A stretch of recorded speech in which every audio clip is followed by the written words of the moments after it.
Hello everyone, स्वागत है आप सभी का स्टेप टू सक्सेस चैनल में। डेली करंट अफेयर सीरीज में आज हम 7 अप्रैल 2023 का करंट डिस्कस कर रहे हैं। तो स्टार्ट करते हैं अपने पहले क्वेश्चन से।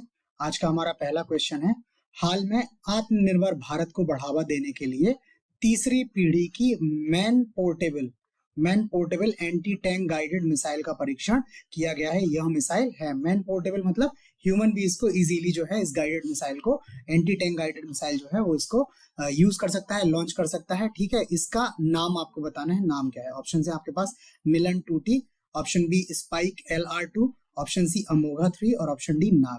तो इसका सही जवाब है वो है ऑप्शन सी अमोघा 3। इस man portable anti tank guided missile का नाम जो रखा हुआ है वो अमोघा 3 मिसाइल है, ये इसका नाम रखा हुआ है। ठीक है, ये मिसाइल जो है वो भारत डायनेमिक्स लिमिटेड BDL इसके द्वारा विकसित की गई है और इसका जो परीक्षण हुआ है वो 28 मार्च को परीक्षण हुआ है। इस मिसाइल ने भी अन्य एंटी टैंक मिसाइलों की तरह अपने निर्धारित टारगेट को हिट किया है। जब इसका परीक्षण किया गया है तो ये परीक्षण जो है वो सफल रहा है, जिसका टारगेट को इसको हिट करना था उसने हिट किया हुआ है। बाकी इस मिसाइल का उत्पादन जो है वो 3 वर्जन्स में 3 वेरिएंट्स होंगे इसके।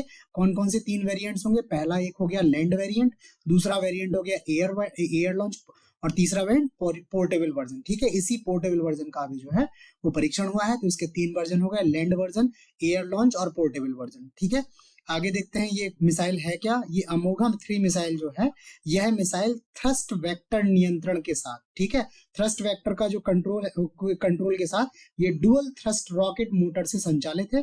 ठीक है, डुअल थ्रस्ट रॉकेट मोटर से, मतलब इसमें जो थ्रस्ट देने के लिए है वो 2 मोटरें एक साथ लगी हैं। जो इनिशियल थ्रस्ट होता है वो किसी भी मिसाइल को या यान को ऊपर उठाने के लिए, लिफ्ट करने के लिए यूज होता है, जो सडनली जो है जिससे ये जो है इजीली स्पीड गेन कर सकें।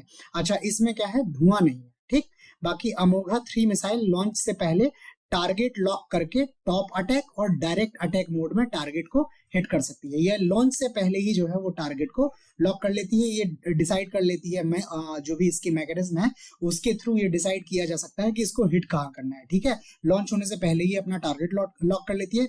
बाकी टॉप अटैक यानी ऊपर से सीधा 90 सीधा ऊपर से ये जो है वो 90 डिग्री पे आगे अटैक करती है, या सीधा जो है वो क्षैतिज जैसे क्रूज मिसाइल्स होती हैं उस तरह से ये टारगेट को हिट कर सकती है।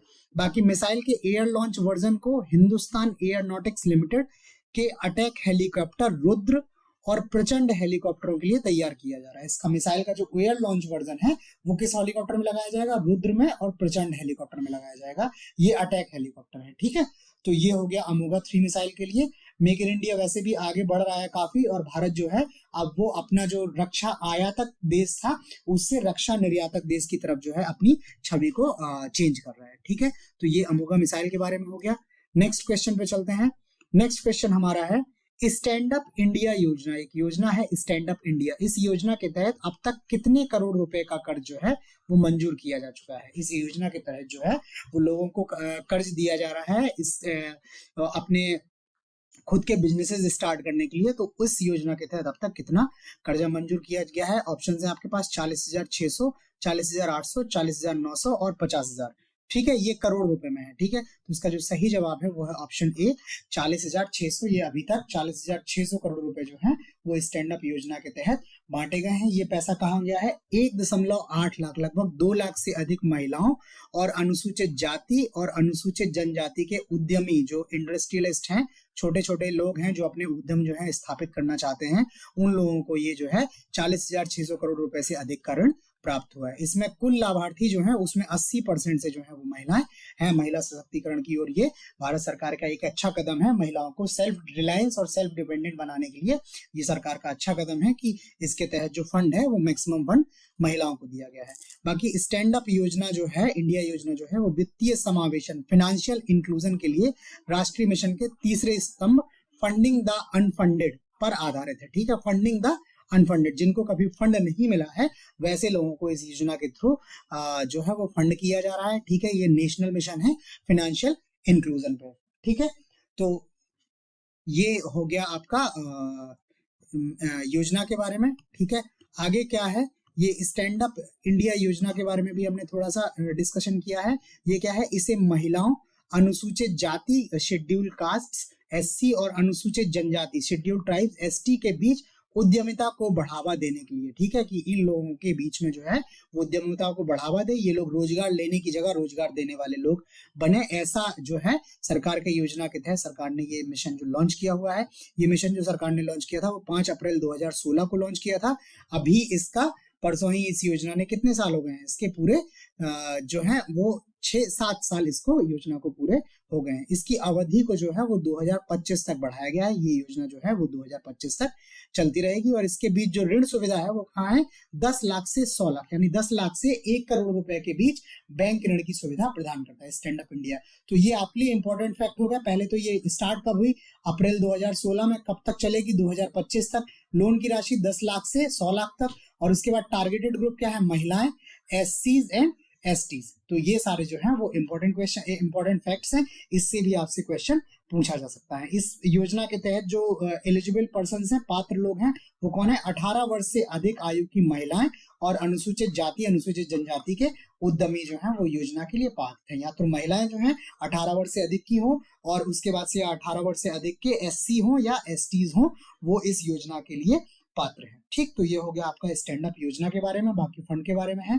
नेक्स्ट क्वेश्चन पे चलने से पहले मैं आपको बता दूं कि इस वीडियो में जो भी क्वेश्चन डिस्कस कर रहे हैं वो सारा टेलीग्राम के थ्रू जो है वो फ्री पीडीएफ के फॉर्म में अवेलेबल है। ये टेलीग्राम का यूजर नेम है। बाकी वीडियो डिस्क्रिप्शन में भी टेलीग्राम का लिंक है, वहां से आप डायरेक्टली टेलीग्राम ग्रुप ज्वाइन कर सकते हैं और ये पीडीएफ आपको मिल जाएंगे। अगर आपकी कोई क्वेरी हो तो आप वीडियो में हमें कमेंट करके बता सकते हैं।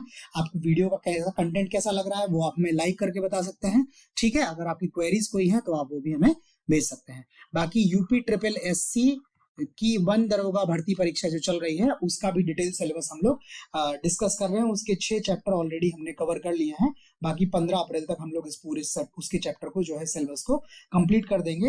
तो जो लोग ये 1 दरोगा भर्ती परीक्षा में अपियर हो रहे हैं या अगर अन्य कमीशन के एग्जाम में आप लोग अपियर हो रहे हैं और वहां पे एनवायरमेंट, इकोलॉजी, टाइगर रिजर्व, ये जो टॉपिक हैं वो आते हैं, तो आप इन वीडियोस का जरूर देखें, वो आप इनको बहुत हेल्पफुल पाएंगे। ठीक है, चलते हैं नेक्स्ट क्वेश्चन पे अपने। नेक्स्ट क्वेश्चन जो हमारा आज का है वो है हाल में मिर्चा चावल, ठीक है, चावल का प्रजाति है मिर्चा, इसको जीआई टैग, ठीक है, जियोग्राफिकल आइडेंटिफिकेशन टैग से जो है वो सम्मानित किया गया है। यह किस राज्य से संबंधित है। बाकी अभी जीआई टैग्स करंटली दिए जा रहे हैं। 2 दिन के करंट अफेयर्स में हम ऑलरेडी जीआई टैग डिस्कस किए हैं, जिसमें एक जम्मू संभाग का डिस्कस किया हुआ था, उत्तर प्रदेश के डिस्कस किए हुए हैं, ठीक है, और एक और कल जीआई टैग जो है हमने डिस्कस किया हुआ था पश्मीना का। ठीक, तो ये अब एक आज और जीआई टैग जो आया है मिर्चा चावल को, ये किस राज्य से संबंधित है। ऑप्शन है आपके पास, ऑप्शन है पश्चिम Bengal, option B Madhya Pradesh, option C Uttar Pradesh और ऑप्शन डी बिहार। तो इसका जो सही जवाब है वो है ऑप्शन डी बिहार। ये मिर्चा चावल जो है वो बिहार से संबंधित है। ठीक है, ये बिहार के पश्चिमी चंपारण जिले में होता है। मिर्चा चावल जो होता है वो कहाँ, बिहार के पश्चिमी चंपारण जिले में होता है। इस चावल का जो आकार और स्वरूप जो है वो काली मिर्च जैसा है, हरी नहीं काली मिर्च जैसा है। काली मिर्च जैसे छोटी सी गोल होती है उसी तरह का इस चावल का जो है वो स्वरूप होता है, इसलिए इस चावल को मिर्चा चावल या मार्चा चावल कहा जाता है। ठीक, इसकी विशेषता क्या है, इसकी सुगंध, इसका स्वाद और इसकी सुगंधित चूरा चावल के जो गुच्छे हैं वो बनाने की गुणवत्ता के लिए प्रसिद्ध है। ठीक है, अपनी सुगंध, स्वाद और चूरा के लिए ये जो है गुणवत्ता के लिए प्रसिद्ध है। इसको इसके लिए जीआई टैग मिला है। क्योंकि कई दिन से हम लोग जीआई टैग देख रहे हैं तो थोड़ा सा जीआई टैग के बारे में भी देख लेते हैं। जीआई टैग या जियोग्राफिकल आइडेंटिफिकेशन या भौगोलिक संकेतक जिनको बोलते हैं, ये क्या है, बौद्धिक संपदा है, इंटेलेक्चुअल प्रॉपर्टी है, आईपी जिनको बोलते हैं, ये इंटेलेक्चुअल प्रॉपर्टी का ही एक रूप है। ये एक क्या है, प्रमाणन है, सर्टिफिकेशन है या संकेत या नाम, ये जो है आइडेंटिफिकेशन है या नेम है, जो कुछ वस्तुओं उत्पादों को दिया जाता है जो किसी विशेष भौगोलिक क्षेत्र में, किसी स्पेशल ज्योग्राफिकल एरिया में या स्थान में या प्लेस के लिए अद्वितीय है। ठीक है, मतलब ये इनका आइडेंटिफिकेशन जो है इस तरह से इनका आइडेंटिफिकेशन किया जाता है। इनको बौद्धिक संपदा के रूप में ट्रीट किया जाता है, इंटेलेक्चुअल प्रॉपर्टी के रूप में ट्रीट किया जाता है। ये जो जीआई टैग्स दिए जाते हैं वो किसके द्वारा दिए जाते हैं, भौगोलिक संकेत रजिस्ट्री कार्यालय जो है इसका मुख्यालय चेन्नई में है। ठीक है, ये भौगोलिक संकेत रजिस्ट्री, जियोग्राफिकल आइडेंटिफिकेशन रजिस्ट्री जो है वो उसके द्वारा ये दिया जाता है। इसका मुख्यालय जो है वो चेन्नई में है। बाकी किसी वस्तु को अगर जीआई टैग मिलता है तो वो 10 साल तक वैध होता है और इसके बाद इसको 10 साल के लिए फर्दर रिन्यू किया जा सकता है। ठीक है, तो इनिशियली 10 साल के लिए और फिर 10 साल के लिए इसको फर्दर रिन्यू किया जा सकता है। तो यहाँ से भी आपसे क्वेश्चन आ सकता है कि ये जीआई टैग देते कहाँ है, कहाँ से है, तो चेन्नई में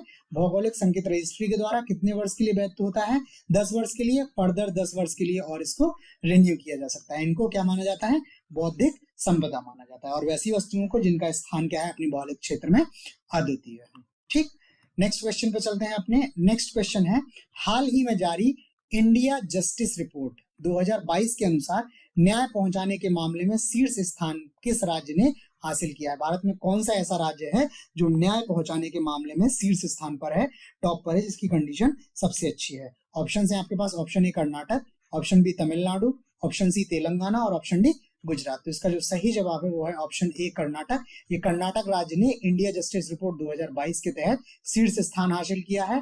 माना गया है कि कर्नाटक जो है वो न्याय दिलाने में सबसे तेज है। ठीक है, ये इंडिया जस्टिस रिपोर्ट जो है वो टाटा ट्रस्ट द्वारा वर्ष 2019 में शुरू की गई थी, और यह रिपोर्ट का जो है वो तीसरा संस्करण है। ये 2 साल में एक बार रिपोर्ट आती है। रिपोर्ट जो है 24 महीने के तुलनात्मक शोध पर जो कंपैरेटिव जो है स्टडी है, रिसर्च है, उस पे बेस्ड होता है। और इस रिपोर्ट के अनुसार जो है वो शीर्ष स्थान पे है कर्नाटक, दूसरे पे तमिलनाडु, तीसरे पे तेलंगाना, चौथे पे गुजरात और पांचवें पे आंध्र प्रदेश। तो शीर्ष 5 राज्यों में जो है वो 4 राज्य कहाँ से हैं, आपके साउथ इंडिया से आ रहे हैं, दक्षिण भारत से आ रहे हैं। तो दक्षिण भारत में जो है वो न्याय व्यवस्था जो है, न्याय दिलाने का जो वो है, ये राज्यों का अच्छा कमिटमेंट दिखा है। वहां पे राज्यों ने शीर्ष स्थान हासिल किया है। बाकी यूपी के बारे में भी देख लेते हैं, क्योंकि यूपी पीसीएस की परीक्षा आने वाली है, तो यूपी का भी देख लेते हैं। इस जस्टिस रिपोर्ट में जो है वो उत्तर प्रदेश क्या है, 18वें स्थान पर है। ठीक है, 18th पोजीशन पे है। अच्छा, बाकी इस रिपोर्ट को 2 कैटेगरीज में बांटा गया है,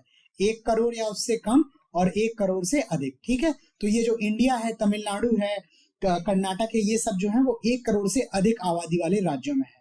बाकी 1 करोड़ से कम आबादी वाले राज्यों की अगर बात करें तो छोटे राज्य जो हैं, इसमें शीर्ष स्थान पर कौन सा है, सिक्किम है। वहां आपका शीर्ष स्थान पर कौन सा है, 1 करोड़ से अधिक पे कर्नाटक, और 1 करोड़ से कम पे शीर्ष स्थान पर सिक्किम, दूसरे नंबर पर अरुणाचल प्रदेश और तीसरे नंबर पर त्रिपुरा है। ठीक है, बाकी इंडिया जस्टिस रिपोर्ट जो है वो 4 स्तंभ पर, 4 पिलर्स पर या 4 फैक्टर्स पर आधारित है। पहला है पुलिस की उपलब्धता, दूसरी न्यायपालिका, तीसरी जेल और चौथी कानूनी सहायता। इन 4 खंभों पर आधारित है, इन 4 पैरामीटर्स के बेसिस पे ये रिपोर्ट बनाई गई है।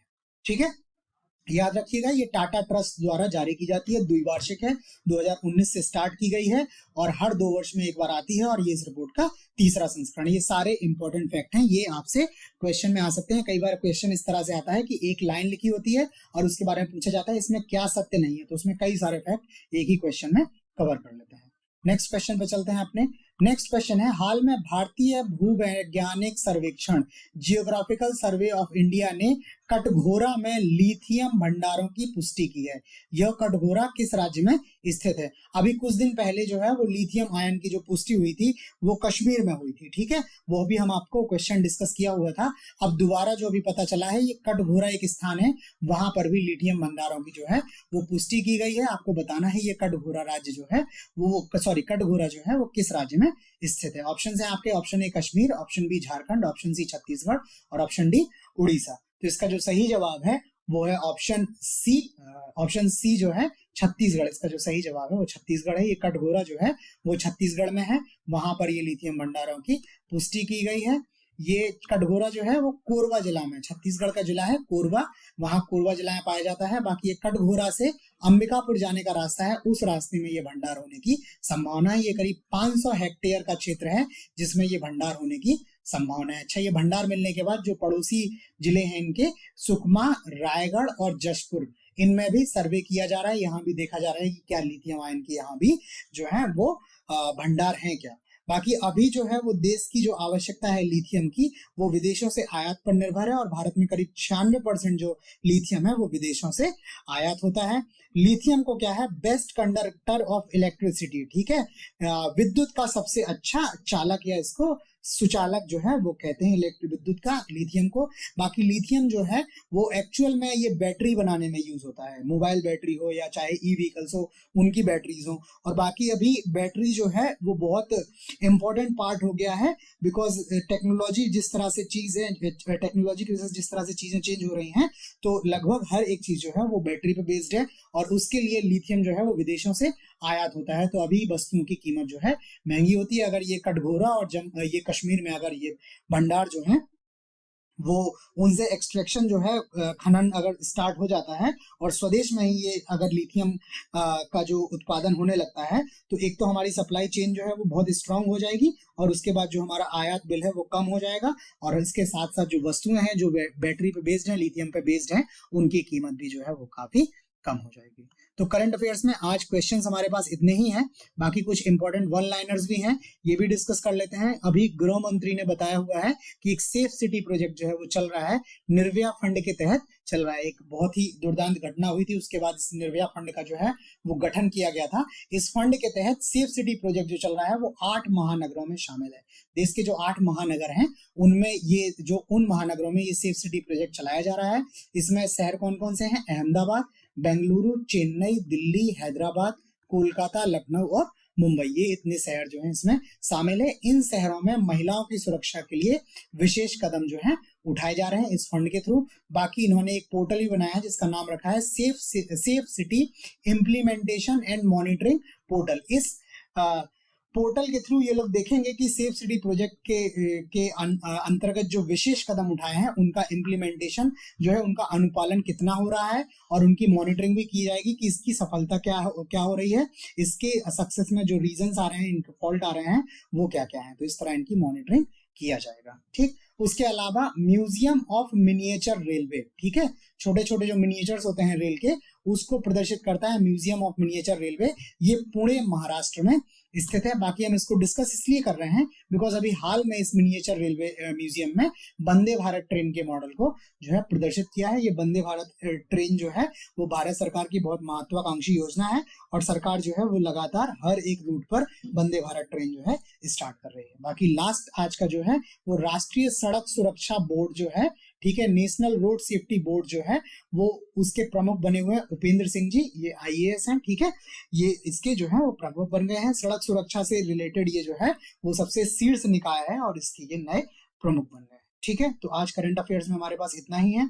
ये वीडियो में हमने जो भी क्वेश्चंस डिस्कस किए, जो भी कंटेंट था वो आपको कैसा लगा वो आप प्लीज हमें लाइक करके कमेंट करके जरूर बताएं। अगर आपने चैनल सब्सक्राइब नहीं किया है तो प्लीज चैनल सब्सक्राइब कर लें ताकि आपको टाइमली अपडेट्स मिलती रहे। बाकी फ्री PDF के लिए आप टेलीग्राम ग्रुप ज्वाइन कर लें, वीडियो डिस्क्रिप्शन में भी टेलीग्राम ग्रुप का और फेसबुक ग्रुप का जो है वो लिंक अवेलेबल है। ठीक है, तो आज करंट अफेयर्स में इतना ही, बाकी कल मिलते हैं आपसे नए वीडियो के साथ, तब तक के लिए धन्यवाद।